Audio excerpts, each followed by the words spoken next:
Ada apa ini? Setelah TikTok Shop ditutup kok jadi ngegembel ini kenapa ini? Nggak tahu juga aku ya. Aku juga Agnes Monica. Ya.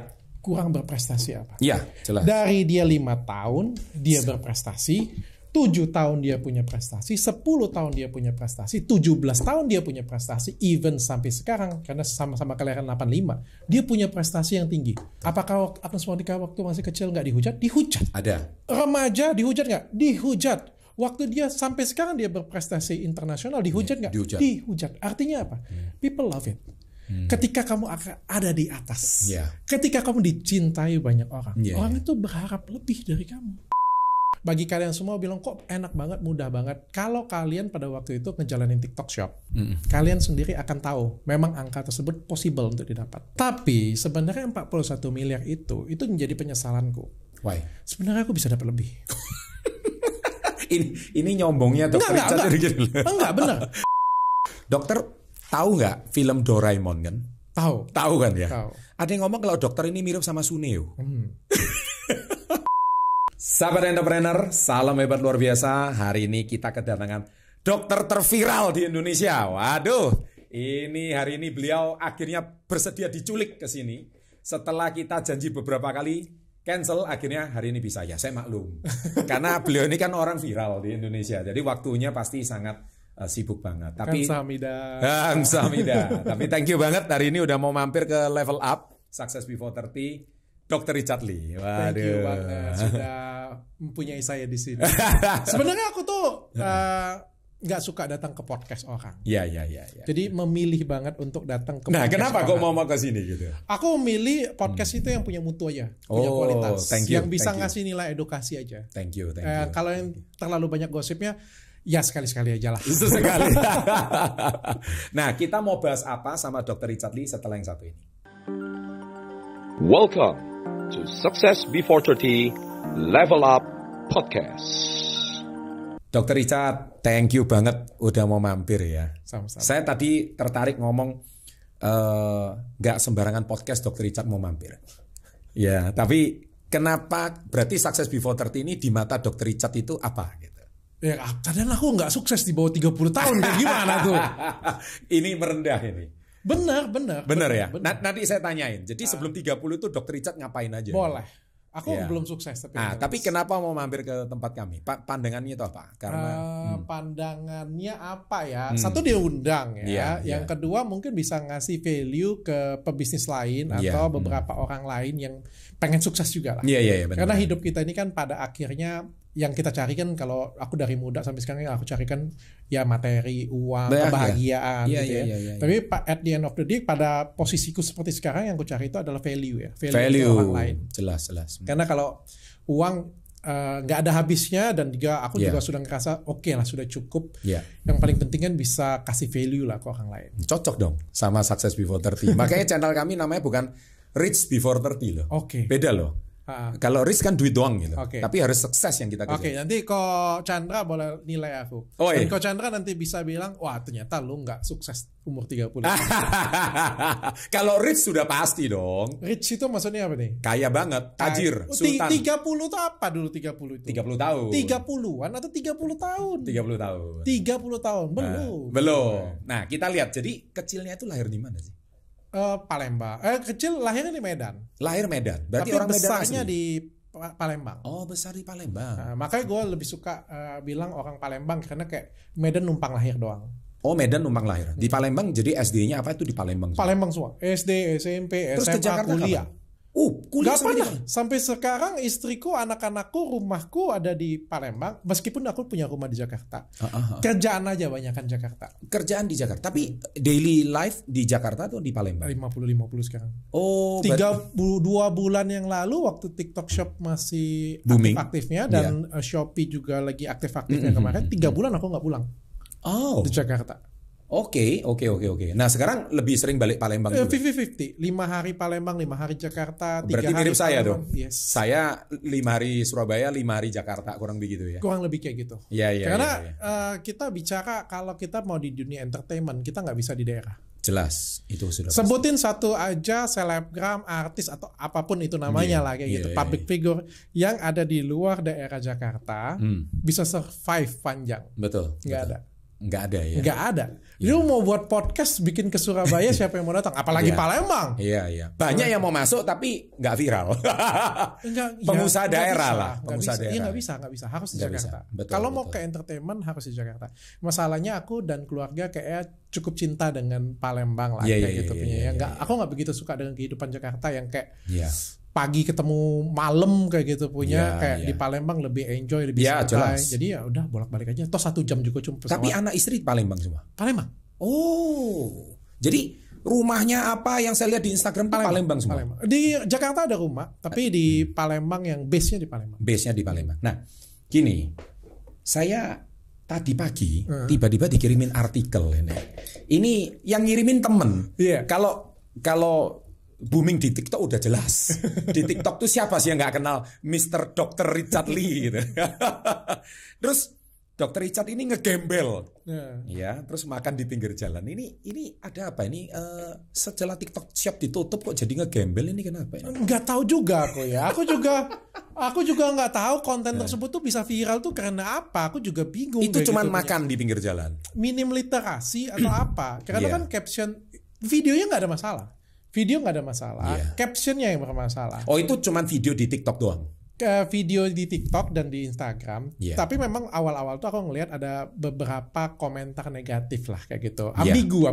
Tapi 50-50 yang debat kayak gitu. Tapi menurutku daripada jadi perdebatan. Ya udah nanti mereka baperan diganti yang lebih halus aja bahasanya.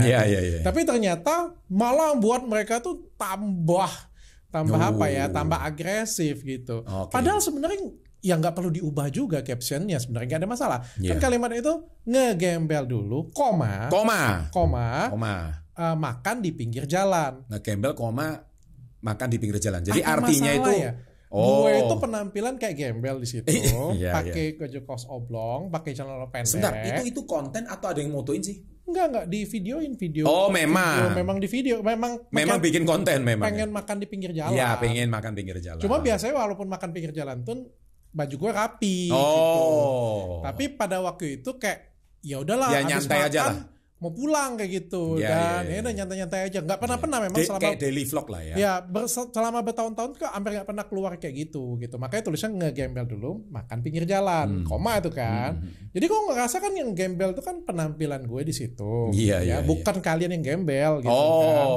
Lalu makan pinggir jalan, beda loh dengan konteksnya itu gembel makan di pinggir jalan. Oh jadi orang yang makan pinggir jalan itu gembel, ngegembel. Aku tuh bertanya-tanya apa aku sekolahnya harus ditambah gitu kan.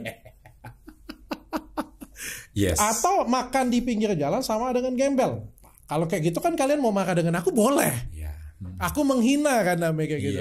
Ini aku makanya aku tuh. Jadi netizen konotasinya makan pinggir jalan sama dengan gembel. Padahal gue juga suka makan pinggir jalan. Nah itu. Iya. Tapi mungkin ya kita ngelihat akhir-akhir ini Coach Chandra ngerasa nggak sih? Netizen tuh jadi kayak lebih baperan, lebih sensitif gitu. Masalah perang, sensitif banget. Masalah artis pembunuhan sensitif banget. Maksudnya sensitif itu benar-benar kayak ke-trigger dan hate speech-nya itu banyak ya kayak gitu ya.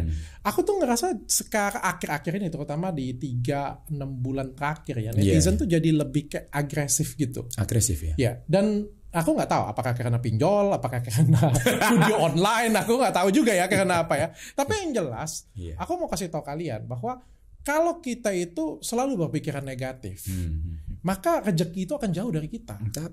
Itu pasti. Kalau kita tuh berpikiran selalu negatif, maka rezeki itu nggak akan datang ke kita. Padahal itu sesuatu hal yang sebenarnya nggak perlu ditanggepin negatif. Gitu. Benar. Nggak penting banget untuk diviralin. Benar. Gila lah kalau hatiku. Benar. Makanya kayak aku malas jawab kayak itu ya. Dan 2 hari kemudian lah aku jawab kalau misalnya heboh banget, tapi ternyata heboh banget. Iya, ternyata dijawabnya di sini ya. Aku sudah buat jawaban juga sebelum kesini. Iya. Ya terserah deh. Tapi kalau di Instagram aku ngeliat banyak orang yang ngerti. Di TikTok banyak yang tidak mau mengerti tetap. Oh, tetap beda ya. Instagram sama TikTok itu penduduknya beda ya? Artinya kan satu cuma kok. Ya bukan masalah apa ya. Mungkin ini masukan juga untuk adik-adik semuanya belajar. Berarti adik-adik di TikTok bahasa Indonesianya perlu dipelajarin lagi deh. Di situ ada koma deh. Iya. Atau antara dua kalau ada koma sama ada ng di depan. Iya. Nge, imbuhan nge itu memberikan arti deh. Beda dong. Ya, tapi kalau adik-adik mungkin merasa benar, berarti kakak yang harus sekolah lagi deh.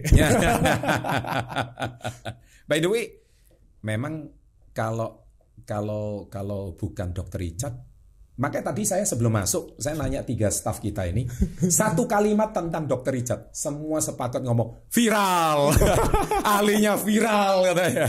Ini dokter paling viral. Makanya saya itu ada satu istilah kalau saya. Profesi boleh dikopi sesama dokter, tapi rezeki nggak bisa dipaste. Amin kan? Jadi kalau ngomong sama-sama dokter, ini dokter juga. Jadi dokter juga nggak boleh baper dong. Beliau lagi bikin apapun pasti viral. Nah, Dok, saya terus terang. Ini titipan subscriber kita juga, titipan netizen. Jadi dokter, saya ini ada beberapa pertanyaan. Biasanya kalau Dr. Richard kalau nanya berani yang tajam-tajam. Kalau saya nanya yang tajam tuh sungkan saya. Tapi nggak apa-apa. Hari ini saya karena mau level up juga, apakah itu cuman kebutuhan konten, apakah itu karena algoritma, ataukah strategi. Nah, hari ini kita akan bongkar semua. By the way, dokter ini kan suka membuat sesuatu itu video dengan cara, contoh yang saya dulu pertama kali kenal Dr. Richard itu adalah bahas kosmetik. Kemudian ditelusuri bahannya. Dan satu yang saya harus akui, Dr. Richard paling berani adalah tidak disensor mereknya. Saya ini kan punya anak channel. Channel kami kan Success Before 30. Sebutannya SB30. Anak channel kami itu namanya SB30 Health. Dokter pernah tahu ya? Yang Health, yang diasuh sama 2 orang dokter. Salah satu dokter saya mau, aduh, Dr. Richard ini berani amat ya mau kayak gitu. Dok, saya mau nanya, kenapa nggak disensor? Itu kan, ya kalau kita ngomong itu kan melukai perasaan orang. Nah, kalau sudut pandangnya Pak Dokter itu gimana? Coba di-share. Loh, kalau nggak disensor dari dulu juga kita sudah kasih edukasi. Semua orang sebelum saya sudah kasih edukasi. Contohnya ketika kita ngomong, jangan pakai skincare yang ada merkurinya. Dari zaman bapak emak kita, kakek nenek juga sudah ada kalimat itu. Cuman nggak viral kali ya? Yang jadi permasalahan adalah yang mana yang pakai merkuri, Pak? Jangan percaya dengan pembohong. Jangan percaya dengan penipu. Cuma yang jadi permasalahan, semua orang juga tahu yang jadi permasalahan adalah yang mana yang penipu itu, Pak. Ya kan? Jangan pakai skincare yang pakai merkuri, jangan pakai skincare yang pakai penyalahgunaan hidroquinone. Yang mana yang pakai itu? Itu loh yang masyarakat pengen tahu. Sehingga kan gue hadir kan ngasih tahu ke sana. Boleh nggak sih review sejujur itu? Kenapa nggak boleh? Pada di Amerika boleh nggak? Biasa aja, nggak akan heboh, nggak akan ribut. Di Indonesia ini karena tidak ada dan baru pada waktu gue pegang ya. Betul. Kalau di Amerika biasa aja. Di Amerika mah semua sejujur-jujuran. Review itu pokoknya ya bebas banget kayak gitu punya kan. Kalau di Indonesia karena gue pada waktu itu masih baru banget sehingga akhirnya jadi heboh. Kalau kita ngelihat seperti sekarang 2023 banyak orang yang review pakai merek. Karena Dr. Richard yang memulai. Artinya kan boleh, satu. Yang kedua, selama sebelum pada waktu saya mulai, mereka juga review pakai merek. Tapi muji. Yang disebut dengan namanya endorsement. Kenapa nge-review boleh tapi muji? Kalau kita memberikan sentimen, bukan sentimen lah, review negatif nggak boleh. Kenapa nggak boleh? Selama kita jujur, tidak ada kepentingan, why not? Itu kan namanya review. Cuma kan mungkin kita belum terbiasa dengan budaya itu aja. Karena culture shock ya. Amerika kan memang negara yang sudah lebih maju dan mereka udah biasa lah. Dan untuk menjadi maju, pasti kan ada proses pembelajaran. Berarti gue adalah proses itu. Tapi kita kan negara Asia, terutama Indonesia yang terkenal dengan sopan dan santunnya. Tetap akan menuju ke sana. Tetap akan menuju. Kalau lu pernah ke Amerika atau pernah ke Eropa, selalu kan kita ngomong Indonesia tertinggal berapa tahun dari mereka. Betul. Artinya apa? Berapa tahun lagi kita akan seperti mereka? Is it right? Benar kan? Kalau kita berbicara seperti itu, kita ngelihat harapannya. Kita ngelihat daerah. Jakarta jauh lebih maju daripada daerah lain. Jelas. Artinya apa? Artinya Berapa tahun ketinggalan? Artinya misalnya Palembang. Artinya dalam berapa tahun nanti Palembang akan seperti Jakarta. Iya. Berarti kan role modelnya ada di sana. Oke. Jadi cepat atau lambat kita akan ke sana. Iya. Semakin cepat pembelajaran ini akan membuat kita lebih cepat untuk maju. Oke. Berarti untuk mereview jujur itu kan butuh keberanian. Dari mana Dr. Richard belajar mental keberanian? Kayaknya memang warisan dari lahir kalau. Karena kan tidak semua orang. Kalau itu nggak bisa. Kalau itu nggak bisa ya. Itu gift ya kalau menurutku ya. Yeah. Mental berani, mental nekat itu sampai susah dilaporkan dipelajari. ke polisi. Itu antara sampai disomasi, diturunkan ideologi dari integritas dari dalam, ya itu kumpulan semuanya. Semua. Ya itu dan itu nggak bisa dipelajarin. Dan kalau kita bicara kan orang Indonesia ini kan terlalu sopan dan santun sehingga kalau ngomong salah nggak berani ngomong di depan, nggak berani direct. Ngomongnya tapi di belakang, tapi tetap ngomel gitu. Iya. Nah kalau Dr. Richard kan direct, high context banget gitu, cerah. Jadi cara komunikasinya ini sehingga mungkin kalau ada orang yang mungkin nggak cocok atau apa, mungkin kan bisa tersinggung atau mungkin nggak beda pendapat. Saya juga nggak ada masalah tentang itu juga.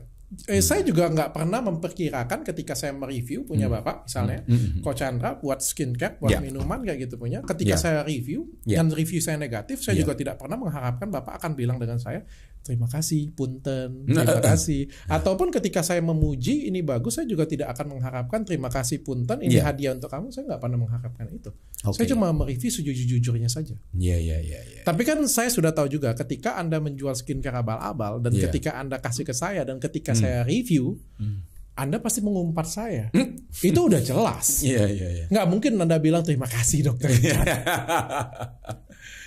Dan wajar dong kalau media sosial saya akan diserang, akan diumpat, akan dihujat kayak gitu punya. Ya wajar, nggak ada masalah tentang itu karena saya sudah siap, sudah tahu juga jawabannya akan ke sana. Kalau ada strategi marketing, strategi marketingnya dengan cara kita itu kalau mau manjat seseorang, dengan cara menghujat dulu, dengan negatif dulu. Enggak lah. Itu kan ada beberapa orang yang menggunakan cara itu. Ada memang orang yang menggunakan cara itu, tapi saya tidak setuju tentang itu. Ya. Dan saya tidak naik karena dihujat. Saya justru naik karena dicintai, bukan dihujat. Ya, contoh kayak gini. Ketika waktu pertama kali aku nge-review skincare abal-abal, itu dihujat habis-habisan. Ya. Karena dibilangnya apa? Dokter pansos, kliniknya sepi, kurang kerjaan, pasien nggak ada, produknya nggak laku. Itu kata-katanya. Dari situ juga akhirnya aku mulai yang tadinya nggak pernah pamer, nggak pernah pamer klinikku rame, nggak pernah pamer aku punya apa kayak gitu punya, nggak pernah pamer 41 miliar kayak gitu punya. Akhirnya aku lakukan ya demi untuk lihat nih. Bukan karena itu, karena memang klinikku udah rame dari dulu kayak gitu punya. Karena terlalu rendah hati juga tidak baik, terlalu sombong juga memang tidak baik kayak gitu punya kan. Jadi tapi konotasinya yang sombong banget gitu. Sombong itu nggak ada masalah juga pak. Nggak ada masalah ya. Selagi kamu punya. Selagi kamu punya. Sekarang ya. saya bilang kayak gini ya. Ada cewek cantik ya. Cewek cantik harus sombong nggak? Wajib sombong. Wajib sombong. Kalau misalnya ceweknya cantik, diajak nih jalan nih, anggap aja yang cantik banget kayak gitu punya skincare-nya mahal, perawatan di Athena, perawatan aja 10 juta kayak gitu. Mohon maaf ya, bukan tanpa adalah profesi yang ojol lah atau apalah kayak gitu punya, atau konstruksi bangunan lah kayak gitu punya ya, abang-abang bangunan. Ayo jalan dengan abang hari ini. Tolak nggak? Enggak dong. Logikanya tolak dong. Karena abang-abang. Iya. Ngegembel. Tolak nggak? Logikanya tolak dong. Sombong katanya. Betul. Wajar nggak sombong? Gila loh, skincare gue aja mahal. Iya. Gue harus memilih yang setara dan sepas dong dengan gue. Ya kan? Itu kan namanya sombong juga. Betul. Kalau memang dia mau rendah hati, dia harus sama dong semuanya. Harus. Memberikan kesempatan yang sama dong. Setuju. Siapa aja yang naksir. Setuju. Wajar nggak kita sombong? Wajar. Yang nggak wajar itu adalah kamu nggak punya apa-apa, terus kamu sombong. Oke. Tapi kalau Indonesia sukanya apa? Dia pakai skincare mahal, tapi mau diantar sama abang ojol-ojol. Tapi memang lebih bagus kalau misalnya you punya sesuatu, iya dong. tapi you lebih humble. Memang lebih bagus daripada itu. Tapi yang penting kita harus tahu kapan kita harus bukan sombong lah.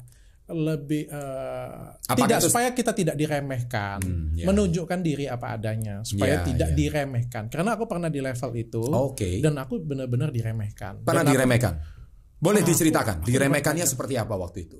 Ini mungkin banyak yang nggak tahu. Ketika Dr. Richard diremehkan itu seperti apa? Waktu aku nge-review skincare abal-abal. Oke. Kenapa sih aku nge-review skincare abal-abal? Karena nomor satu, karena bisnisku dulu sudah sukses. Kita itu baru bisa ngasih value ke orang lain kalau misalnya kita itu sudah full dulu. Sudah berkecukupan, baru bisa kita kasih edukasi ke orang banyak kayak gitu, lebih lepas. Dan waktu aku kasih edukasi tentang skincare abal-abal, banyak yang bilang kliniknya nggak laku, dokternya nggak laku dan lain sebagainya. Dan akhirnya berseteru dengan salah satu artis di Indonesia yang sampai aku pernah masuk penjara 1 kali 24 jam. Terus. Tahu nggak itu terjadi karena apa? Karena dia underestimate aku. Karena dari awal dia melihat aku adalah dokter lokal luar Jakarta, dokter daerah biasa yang nggak ada apa-apanya bagi dia, ya sehingga dia gas terus pol kayak gitu. Lu kalau misalnya nih ya ribut ya dengan petinggi negara, mau ribut nggak? Mikir kan? 2 kali. Apalagi kalau misalnya lu susah, terus ngelawannya gue, lu mikir kan? Tapi kalau misalnya lu kaya nih, sukses banget perusahaan besar, lu lawannya tukang biasa, lu gas kan? Gas kan pasti kan. Mau salah dia cuma kecil pun lu gas kan kayak gitu. Nah, gue diremehin di situ. Sehingga akhirnya gue kalah karena gue juga banyak diremehin oleh orang juga. Dan dari situ gue juga keluar nggak boleh terlalu humble juga. Nggak boleh terlalu edukatif. Ini Jakarta juga. Bung. Nah itu jawabannya. Ini Jakarta Bung. Ini Jakarta. Lu nggak boleh pakai mindset daerah. Nggak semua orang baik. Kalau di daerah kita bisa ngomong tetangga, semua baik, ini baik. Ini Jakarta. Apa yang ditampilkan dengan sering kali berbeda 280 derajat. Ini bisnis. Tahu nggak? Kan gue sudah bilang kan, pengacara yang kemarin sempat bermasalah dengan gue juga. Itu ditawarkan, gue tanya, kenapa gue bisa pilih itu? Itu ditawarkan oleh rival bisnis gue loh. Rival bisnis menawarkan untuk memakai jasa pengacara tersebut. Bisnis skincare. Terus kok you terima? Ya kupikir itu kan berkali bernasional. Kupikir pada waktu itu. Ternyata, tapi itu kan rival bisnis. Dan ya teman juga. Teman sekaligus rival bisnis ya. Tapi pada waktu itu ada juga yang dia sendiri yang bilang dengan beberapa karyawan dia disusupi oleh temanku itu. Jadi kayak di Jakarta itu juga kayak kita nggak tahu teman, kita nggak tahu yang mana lawan, kadang lawan jadi teman jadi lawan. Nah masalahnya gue nggak belajar itu. Gue di daerah, kita nggak belajar itu di daerah. Kita di daerah ya. Kita daerah ya temannya teman kayak gitu, punya teman nongkrong ya jujur atau buka gitu sama lain. Ternyata begitu gue di Jakarta, wah ini nggak bisa nih pakai rumus kayak gitu Bu ya. Kita nggak bisa tuh humble. Iya kita nggak bisa tuh humble. Ya kalau sorry ya aku ngomong ya, kalau di Palembang atau soal di daerah ya, kita tuh keluar ke mall pakai celana pendek. Iya. Kita itu kayak pergi bawa mobil Rolls Royce atau bawa mobil Ferrari. Wah itu udah jangankan itu, Alphard aja spesial banget di situ. Jelas.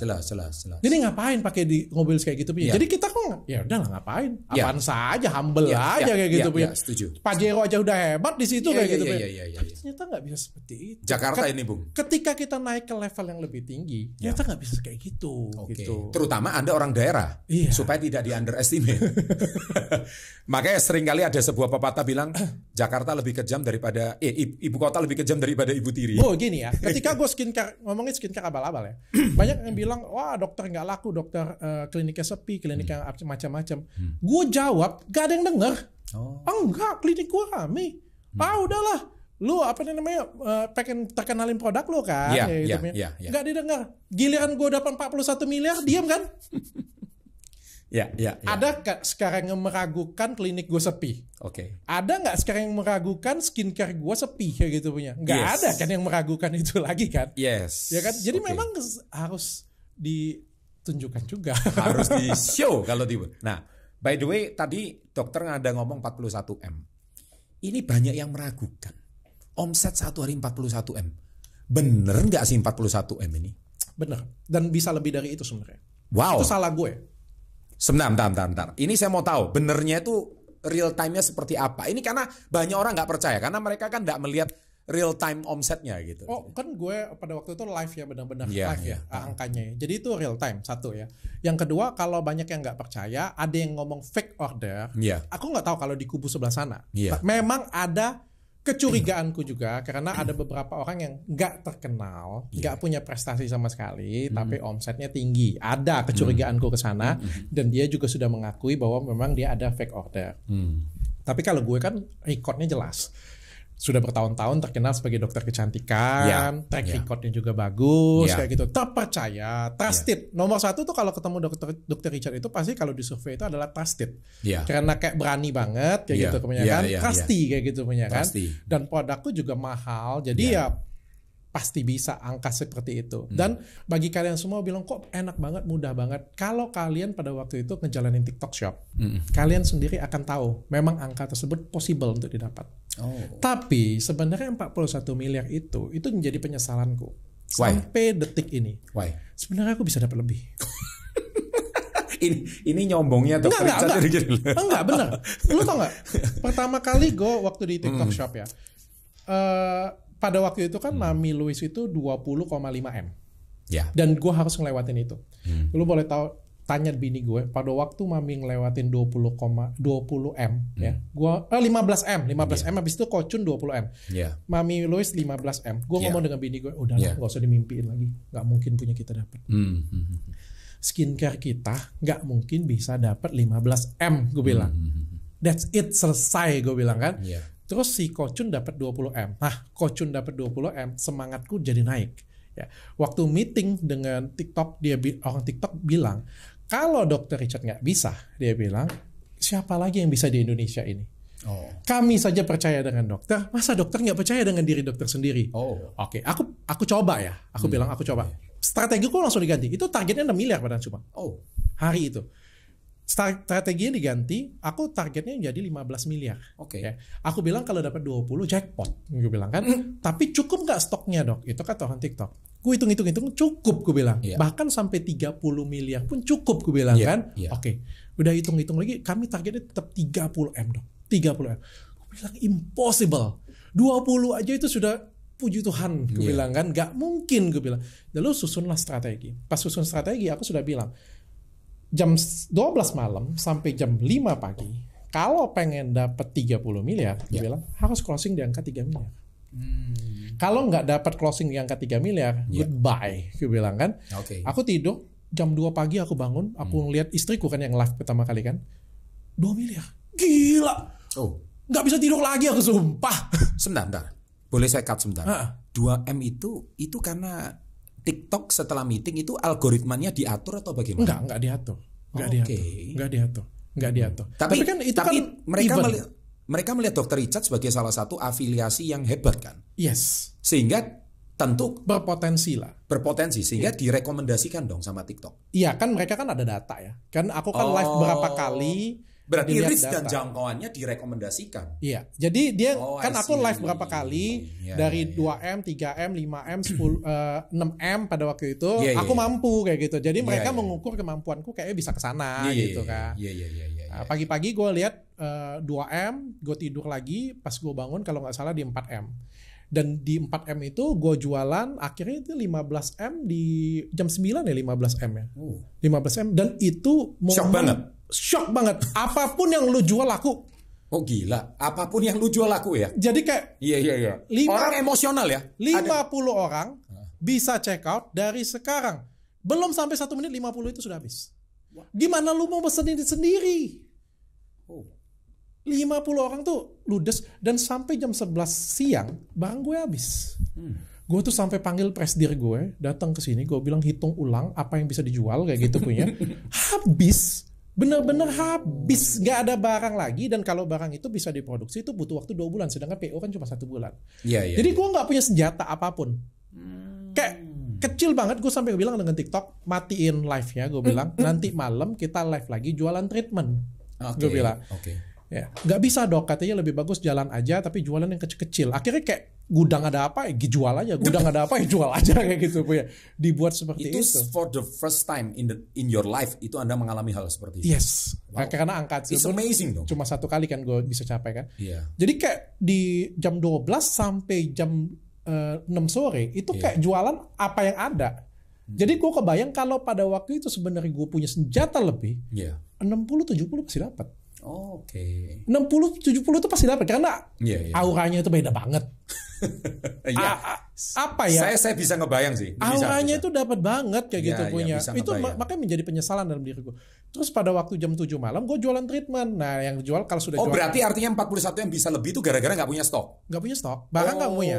Cuma bisa jualan treatment sisanya. Oke. Kalau treatment kan di klinik kan. Ya. Malam gue jualan treatment. Nah, waktu jualan treatment itu TikToknya juga bermasalah karena kan pada waktu itu sempat nge-lag, hang dan lain sebagainya. Untuk dapat 41, begitu dapat 41, langsung kayak gitu punya 40M. Gue berhenti karena gue kecapean juga. Nah, pada waktu itu orang TikTok bilang, lanjut yo dok sampai 45 dia bilang. Gas sampai 45. Gas sampai 45. Nah, itu jadi penyesalan gue yang kedua bahwa gue menolak. Oke. Padahal sebenarnya pada waktu itu kalau gue duduk aja 1 jam harusnya bisa dapat 5M lagi ya. Karena di pikiran gue nggak akan bisa terkejar. Oke. Karena pesaing gue pada waktu itu Mami Louis 15. Wow. Tapi ternyata bisa terkejar. Ya. Kalau kita orang sosmed kayaknya saya cukup nangkep deh yang dimaksud dengan Dr. Richard. Jadi ketika TikTok itu betul-betul merekomendasikan channelnya dokter yang betul-betul full, reach-nya tuh full, ya kayaknya masuk akal juga. Penduduk Indonesia ini banyak loh. Oh iya. 280 juta orang. Tapi kan segmen gue kan beda. Segmen gue kan segmen high end, segmen yang tapi mahal. Kok aneh ya? Pagi-pagi bisa omset 15M itu gimana itu? Oh justru itu. Malam kok nggak tidur atau gimana ini orang-orang? Orang pas habis bangun kan cenderung orang tuh kalau lihat handphone kan. Oh iya. Habis itu mandi kan engagementnya lebih tinggi. Bangun tidur ku terus mandi sampai bangun tidur ku lihat engagement paling rendah itu jam 7 pagi sampai jam 12 siang. Oke. Jam 12 siang sampai jam 1 naik karena makan siang sambil lihat handphone. Iya. Jam 2 sampai jam 5 sepi, jam 5 ke atas naik, jam 9 malam ke atas tinggi. Oke. Jam 12 malam ke atas sepi, tapi jam 12 malam ke atas kalau bisa ngobrol itu face to face kita ngobrol. Face to face, langsung ya. Iya. Sekarang gini, sejak TikTok Shop ini ditutup, kan katanya ada isunya mau dibuka lagi. Menurut dokter bisa se-hype dulu nggak? Kalaupun sudah diregulasi oleh pemerintah. Harusnya bisa ya. Gue tanya dengan istriku, kita diskusi sama-sama ya. Karena bisa balik seperti dulu. Harusnya orang kelaparan akan balik untuk belanja ya, tapi mungkin nggak langsung gaspol. Mungkin butuh tahapan. Ingat ya pada waktu kita mencapai 40 miliar itu pun juga dari 1 miliar dulu, 2 miliar ada TikToker yang bisa 5 miliar, 6 miliar, 15, 20 baru bisa ke sana. Jadi artinya kan butuh pemanasan untuk sampai ke ujung 11 itu. Benar. Jadi kayak butuh waktu dulu, tapi pasti bisa. Tapi dokter juga selain itu B2C atau B2B? Maksudnya? Business to business. Jadi ada reseller. Nggak ada. Ataukah itu multi customer? End user. Itu kan business to customer langsung gitu. End user. Tapi mereka nggak jual lagi, nggak reseller lagi. Enggak. Pakai sendiri. Athena tidak pernah ada reseller. Oh, nggak pernah ada reseller. Kita second brand yang ada. Athena nggak pernah. Kita selalu Athena itu aku buatnya eksklusif. Makanya Athena itu siapapun yang mau beli sampai detik ini ditawar berapapun, aku tidak pernah mau jual. Karena aku pengen ini eksklusif. Aku pengen ini bisa aku jaga semuanya. Dari A sampai Z itu bisa semuanya bisa diatur. Udah 10 tahun ya? Sudah 10 tahun. Dan 10 tahun ini dokter bangunnya dari brand ini dari awal sama istri gitu. Dan dari itu dari kalau boleh tahu, omset bulanannya itu dari berapa? 10 tahun yang lalu. Gue pegang pertama kali itu 100 juta. 100 juta itu 1 bulan ya? 1 bulan. Oh, itu not bad loh ya. Pada zaman waktu itu masih sosmed itu ya? Belum sosmed Instagram biasa sih. Instagram biasa, itu 100 juta. 100 juta. Eksponensialnya itu tahun keberapa? 1 tahun pertama itu 100 juta. Eksponensialnya waktu aku masuk ke Athena Group. Jadi Athena Group ini, Athena itu aku kerja di perusahaan di Sinarmas Group. Aku bikin Athena, aku kasih ke istriku supaya dia nggak kerja di tempat lain. Jadi kayak ada kerjaan untuk dia. kerjaan gabut lah kayak gitu kan. Gue nggak cari duitnya juga dari sana karena aku nggak pernah minta duitnya. Jadi ya silakan kau putar-putar sendiri aja kayak gitu punya. Ya aku kan kasih duit gajiku juga ke dia kayak gitu. Jadi ya mainanku kok aja lah ini kayak gitu punya ya. Jadi ya terserah dia mau ngapain gitu. Tapi setelah 1 tahun berlalu, aku keluar dari Sinarmas, baru bergabung di sini. Nah baru mengeskalasi si Athena ini. Oh gitu. Berarti dulunya sempat kerja ya di Sinarmas? Kerja. Aku kan orang miskin banget. Nol ya. Serius? Semiskin apa sih seorang dokter Richard Lee? Nanya dia semiskin apa. Aku dulu tinggalnya di rumah susun. Oh, di Palembang.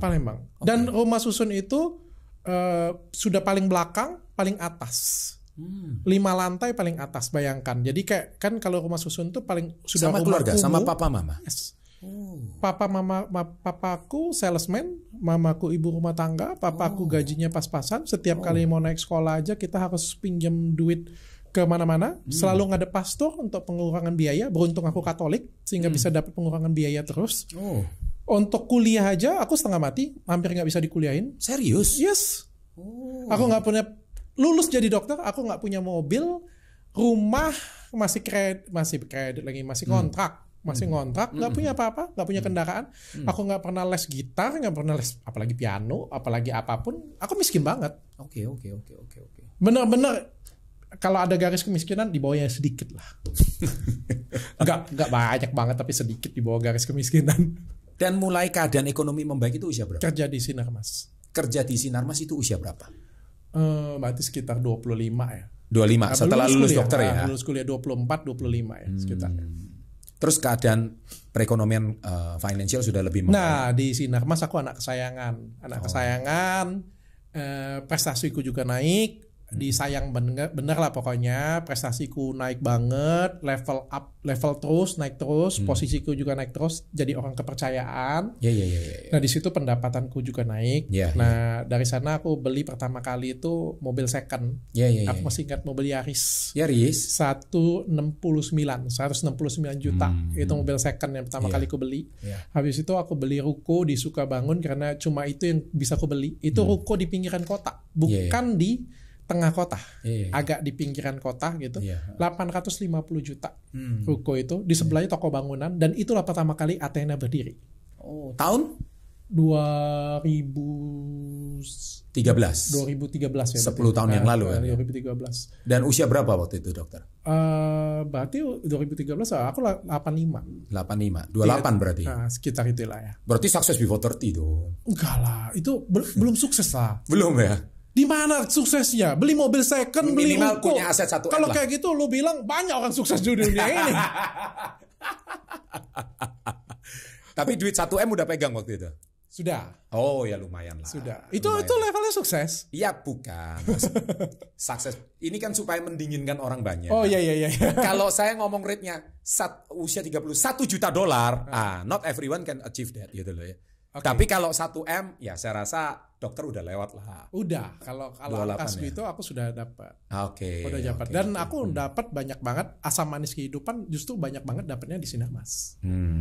Saya bisa feel itu, dan nggak salah kalau mentalnya dokter Richard siap dihujat dan berani melakukan kontroversi. Kalau lihat masa lalunya sih nggak salah gitu.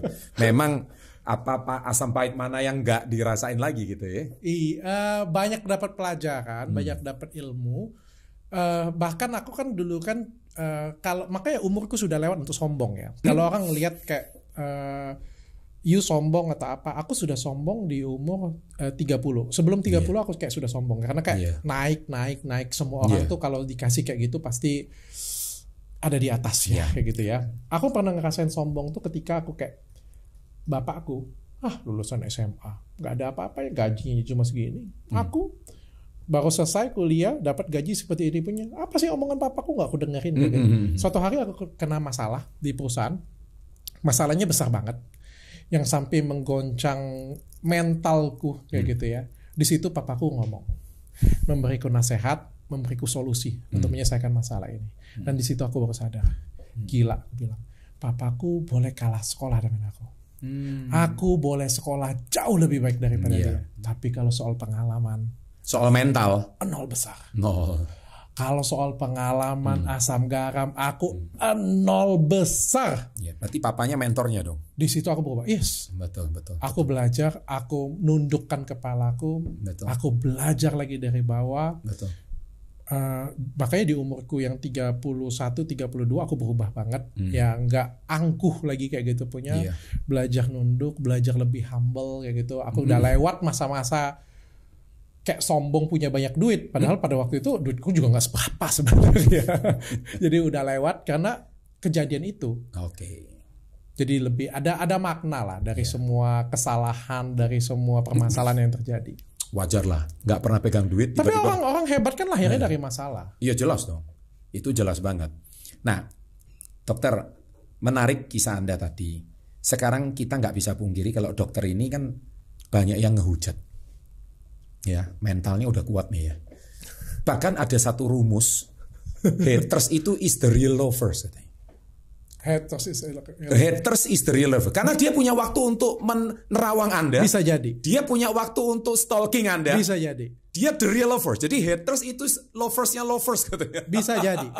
Sehingga apa jadinya kalau nggak ada haters gitu. Nah, terus tapi juga dokter nggak sedikit yang memuji. Puji Tuhan. Dok, boleh nanya nih. Ini antara haters sama lovers ini yang menghujat sama yang memuji ini kan Anda ini berada di ranah di tengah-tengah ini gitu. Derasnya pujian dan derasnya hujatan.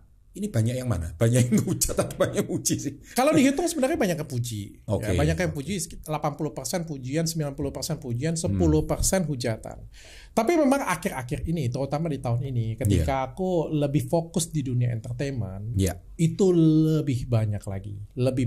Pujiannya banyak, hujatannya juga banyak. Exposure-nya gila-gilaan. Ini kayak gila-gilaan. Kayak air bah gitu. Tergantung apa yang ke bawah. Kalau misalnya podcast yang ke bawah atau sentimen yang ke bawah lagi positif, pujiannya setinggi langit. Kalau lagi salah bawa bintang tamu atau kepleset ngomong, hantamannya juga sampai ke bawah tanah, ke bawahnya lagi kalau bisa. Kemarin saya nonton yang dan subuhnya itu. Yang bawain ini ya temannya Fahmi Hasan itu kan pujiannya luar biasa. Tapi ada sisi-sisi yang aku bawa tamu, aku dihujat habis-habisan kayak gitu ya. Pengaruh gak ke mentalku? Pengaruh. Pasti bukan pengaruh lah. Maksudnya itu baca itu kata prok kayak gitu punya ya. Kadang-kadang merenung juga, gila hujatan banyak banget, pelajaran banyak banget kayak gini punya. Kita kan sebagai manusia kayak gitu ya. Wajar. Lalu aku sempat pengen berhenti, udah deh jauh-jauh aja deh. Kok sekarang makin berisik. Nggak seperti dulu kayak gitu. Sekarang itu kayak rame banget ngomongnya. Gue sebulan sekali bro, pasti ada sesuatu. Kadang-kadang sebulan 2 kali, kadang-kadang ada dramanya gitu ya. Kadang-kadang gue nggak mau buat kayak gitu punya. Kayak tadi kan nge-gembel itu kan gue nggak buat kayak gitu punya kan. Gue nggak paham juga. Tapi itu artinya gue dicintain dan diterima oleh masyarakat. Kasar ngomong kayak gini, gue mendapatkan perhatian lebih dan ekspektasi lebih oleh orang. Orang itu mengharap lebih dari gue. Gue kasih contoh kayak gini. Agnes Monica. Kurang berprestasi apa? Jelas. Dari dia 5 tahun dia berprestasi. 7 tahun dia punya prestasi, 10 tahun dia punya prestasi, 17 tahun dia punya prestasi, even sampai sekarang karena sama-sama kelahiran 85, dia punya prestasi yang tinggi. Lu ingat-ingat lagi, kalau kan dari zaman Agnes Monica waktu masih kecil sampai sekarang. Betul. Apakah Agnes Monica waktu masih kecil nggak dihujat? Dihujat. Ada. Secantik itu, selucu itu ada yang hujat. Remaja dihujat nggak? Dihujat. Waktu pernikahan dini dihujat nggak? Dihujat. Waktu dia sampai sekarang dia berprestasi internasional dihujat nggak? Dihujat. Artinya apa? People love it. Ketika kamu ada di atas, ketika kamu dicintai banyak orang, orang itu berharap lebih dari kamu. Oke, lu nonton video dokumenternya David Beckham. David Beckham dipuja, ganteng, iya, hebat, iya. Betul. Ada satu sisi dia nggak ngegolin di Piala Dunia, dan akhirnya dia dihujat habis-habisan. Dia ngegolin, dihujat. Kagak ngegolin, dihujat. Main bagus, dihujat. Nggak main bagus, dihujat. Apalagi? Mau dari dulu sampai sekarang, dia lahir untuk dihujat dan dipuji. Kenapa? Karena people love it. Everything about him, orang itu akan memberikan komentar. Artinya tuh orang tuh kasih ekspektasi lebih loh ke kamu kayak gitu punya. Nah, aku anggap Oke, anggap aja di tahun ini orang itu kayak aku tuh naik kelas kayak Iya, gitu. iya, Aku iya. tuh lebih Level up. Iya, aku lebih dicintai. Dan ketika kamu dicintai, maka orang tuh mengharap lebih dari seorang Dr. Richard Lee. Yang dulunya aku mungkin bisa menghadirkan tamu siapapun yang ada duduk depanku. Iya. Siapapun juga boleh. Iya. Kalau sekarang kalau tamunya jelek, aku dihujat. Kenapa? Karena orang mengharapkan lebih dari seorang Dr. Richard. Yang dianggap mereka itu adalah oke, ini orang yang hebat. Masa lu sekaliber ini bawanya? Iya. Lu kan pintar. Masa pertanyaan lu ada di sini? Artinya apa? Orang mengharapkan gue yang lebih. Dan di situ gue harus open untuk belajar lebih. Jangan baper. Kalau gue baper, gue akan mundur. Udah gue berhenti deh kayak gini punya. Tapi kalau gue kagak baper, gue akan belajar. Oke, nggak apa-apa. Podcast gue salah. Kayak apa? Gue belajar. Gue dokter kok. Iya. Dokter nggak boleh katanya kan. Dokter udahlah lu klinik kecantikan aja. Jadi dokter aja. Ngapain lu bikin podcast kayak gini? Pebasket bisa. Pesulap bisa. Masa dokter nggak boleh? Iya. Kenapa ada pilih kasih di Indonesia? Exactly. Iya kan? Iya, exactly. Iya. Dokter lu bawain masalah artis viral, masalah perceraian. Kenapa pebasket boleh, pesulap boleh, dokter nggak boleh? Okay. Aku juga pengen belajar kok. Aku juga pengen berada di posisi yang sama kok kayak gitu punya. Ya intinya adalah mereka itu berusaha memberikan atensi kepadaku dan mereka berusaha untuk ngasih perhatian lah. Ya, gue juga harus berpikiran lebih terbuka. Oke, anggap aja itu masukan semuanya. Dan kalau kita ngelihat siapapun yang kayak tadi kita bahas, Atta Halilintar sekalipun. Betul. Konten apapun, Baim Wong, semua ada Pak Wong waktu nge-gembel juga dihujat kok. Ada pujian, ada hujatan. Itu hal yang biasa ketika ada di level yang berbeda. Wes, ini namanya level up ini ya. Oke, seorang Richard Lee ngajarin apa itu arti level up. Berarti ketika kamu belum dihujat, kamu belum sukses gitu. Iya. Bisa jadi kayak bisa gitu. Dibilang begitu ya. Dan ketika kita ada sesuatu yang harus kita korbankan lah. Dulu mungkin aku punya zona privacy ya. Sekarang aku hampir tidak punya zona privacy ya. Iya. Sekarang gini, jujur, kan kita public figure nih. Nyaman gak sih awalnya? Diajak orang foto di pinggir jalan, di mana di stalking orang terus. Jawabannya kalau depan kamera harus nyaman. Konten creator begitu coba. Aslinya memang nyaman, cukup nyaman. Tapi kadang-kadang kan kita juga kan butuh me time juga ya, butuh private time juga ya, bersama keluarga, bersama anak-anak ya kadang-kadang ya. Makanya aku kan kalau misalnya liburan memilih ke luar negeri ya, karena aku pikir artis-artis lain juga sama ya. Raffi Ahmad dan teman-teman juga sama. Di luar negeri pernah disapa orang nggak sih?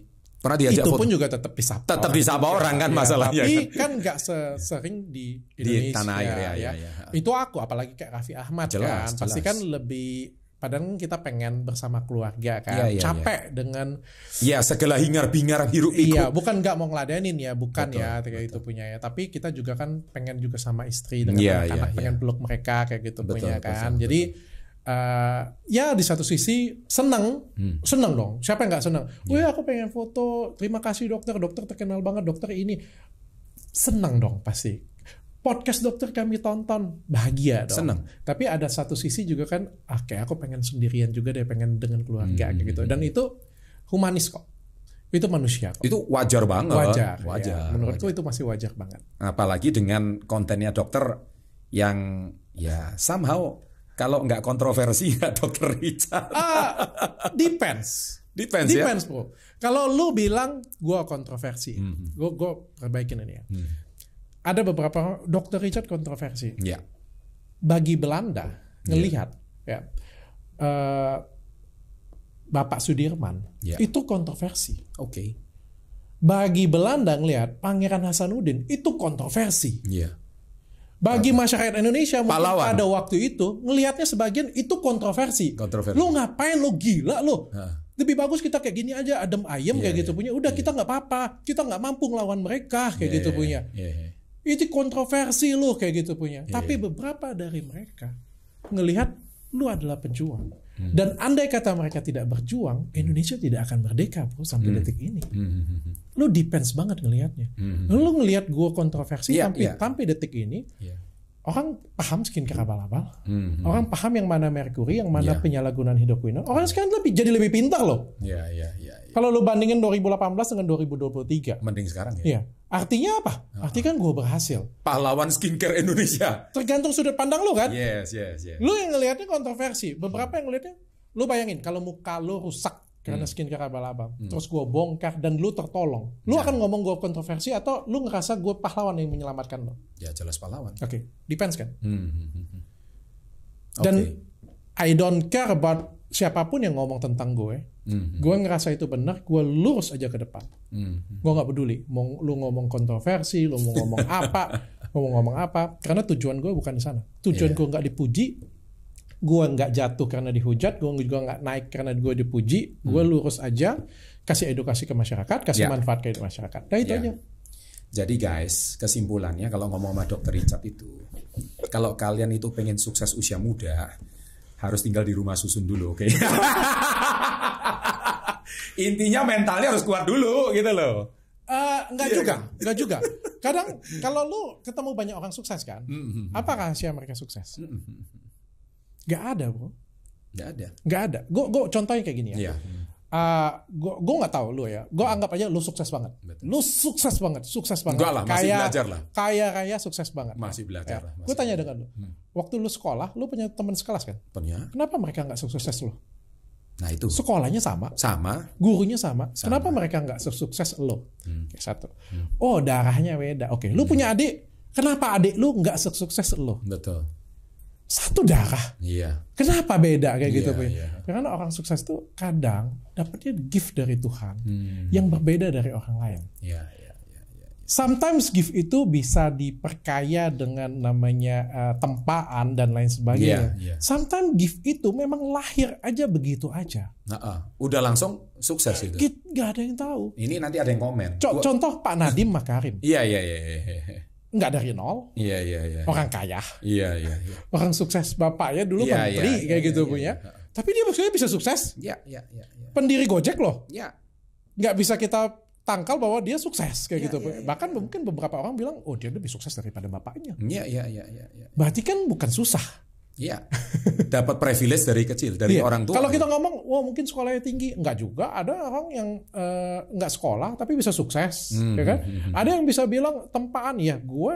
Ada yang bilang nggak mungkin sukses kalau harus ada privilege. Gue zero privilege, gue bisa sukses kayak gitu ya. Artinya kan nggak ada satupun substansi yang bisa bikin kita itu sukses. Kayak itu tuh benar-benar dapat gift dari Tuhan. Dan orang tersebut bisa memanfaatkan gift itu. Oke. Makanya nanti ada yang komen, gua udah tinggal di rumah susun tapi belum sesukses Dr. Richard. Itu dia. Itu. Makanya kan tadi saya sudah ngomong di awal, profesi boleh di copy, rezeki nggak bisa dipaste kan? Iya betul kan?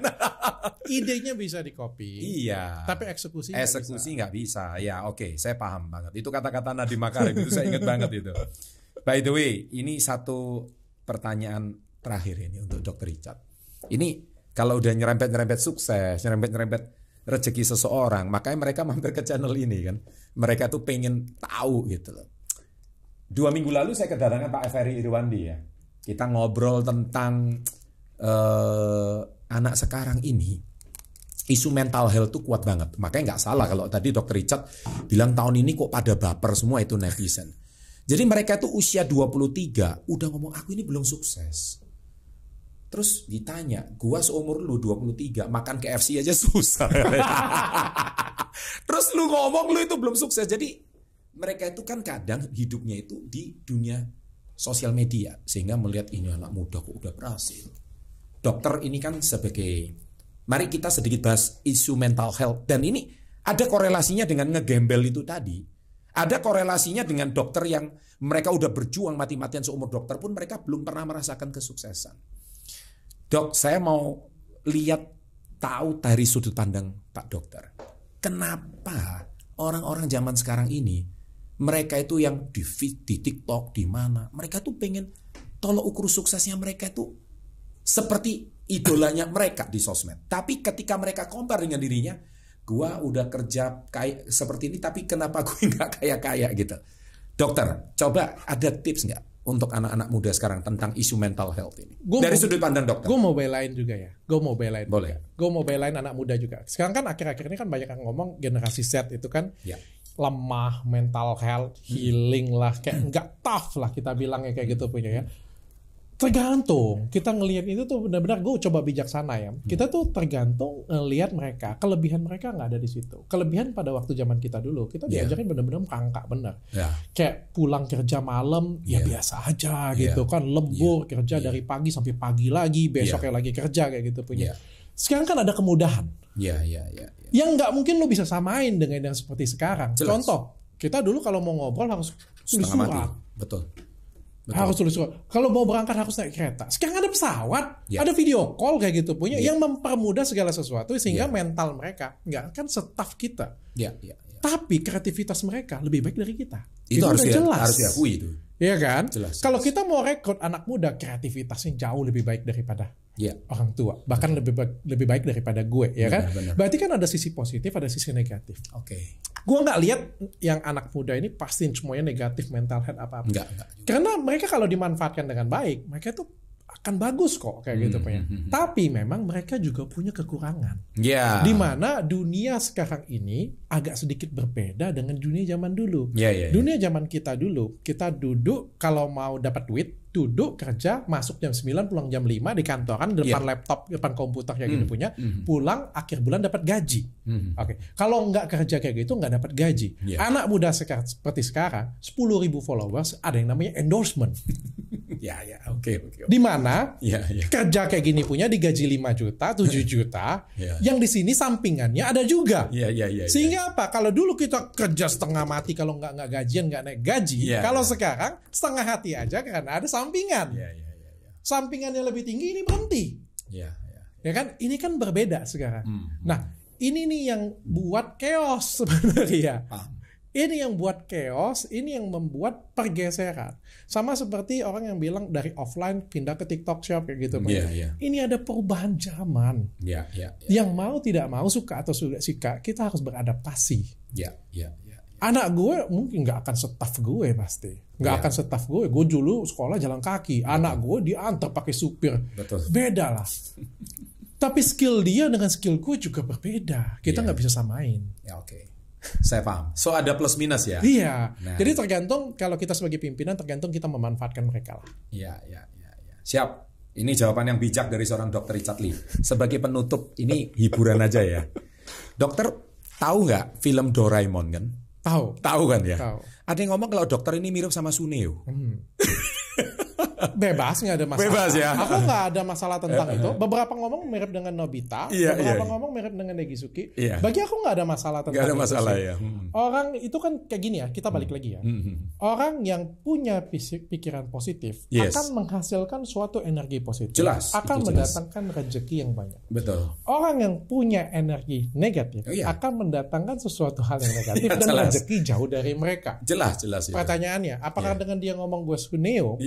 Gue jadi miskin? Enggak juga. Tambah kaya itu. Gue bisa jadi tambah kaya. Tapi yang jelas kan, dia tambah miskin. Karena dia negatif. Ya kan? Jelas. Tapi ketika orang berpikiran positif, maka dia tambah kaya. Gue tambah kaya. Oh jelas. So, para netizen yang ngomongin Dr. Richard Lee, kalian di smash sama Dr. Richard Lee. Dan gue juga nggak terkenal karena ganteng. Ada nggak lu? Dr. Richard Lee terkenal kan, lu bilang kan viral atau dikenal orang lah. Lu kenal gue gara-gara gue ganteng, kagak kan? Enggak kan? Tapi ya enggak jelek-jelek amat loh. Enggak kayak gini. Artinya kayak gini. Gue nggak dikenal dari gue ganteng. Gue juga nggak dikenal dari gue kaya. Gue dikenal dari satu pintu masuk yang namanya dengan edukasi. Edukator. Lalu setelah itu mungkin ada yang suka dengan gue. Oh iya, berpenampilan good looking. Fashionnya bagus. Duitnya banyak. Motivator. Whatever itu kan terserah kalian. Kalian mau ngomongnya aku jelek boleh, kalian mau ngomongnya aku miskin boleh, kalian mau ngomongnya apa boleh. Tapi yang jelas aku tidak pernah membranding diriku ganteng. Wow. Ini mentalnya udah jadi. So, yang lagi ngomongin beliau seorang Suneo, saya nggak tahu tujuannya apa. Tapi harapan saya cuma satu, mentalnya kalian harus belajar. Nah, saya rasa Mungkin anak-anak sekarang, ya mungkin tadi Dr. Richard sudah membela kalian bahwa kalian kreativitasnya jauh di antara kami.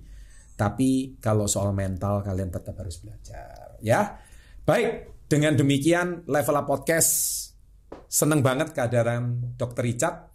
Jadi semoga kalian yang masih ngegembel kalian juga bisa level up, jangan khawatir ya. Kalau menurut saya nggak ada lah istilah ngegembel. Orang Indonesia itu nggak ada yang kelaparan kok. Nanam cabai tumbuh cabai kok.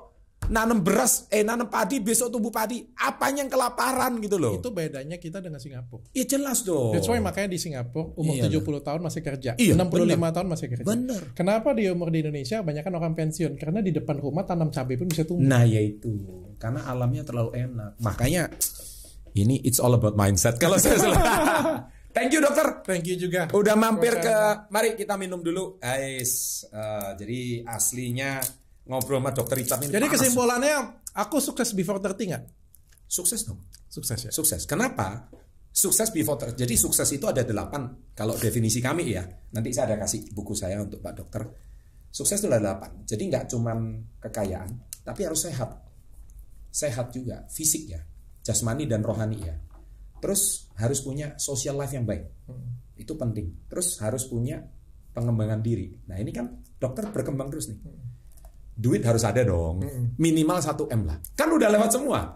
Iya dong. Jadi qualified. Makanya tamu saya kan harus sukses before 30. Oke. 3 yang lain nanti dibaca sendiri. Tepuk tangan untuk Dr. Richard Lee. Thank you, dokter. Kita punya salam di channel kami. Namanya Salam Hebat Luar Biasa. Karena orang yang datang ke channel kami adalah orang-orang yang di atas rata-rata. Hebat luar biasa semua. Amin aja ya. Amin. Kita tutup ya. Salam hebat. Salam hebat luar biasa. Thank you. Berapa menit? 60. Wow, bener kan? Gua udah feeling padahal nggak di timer tadi.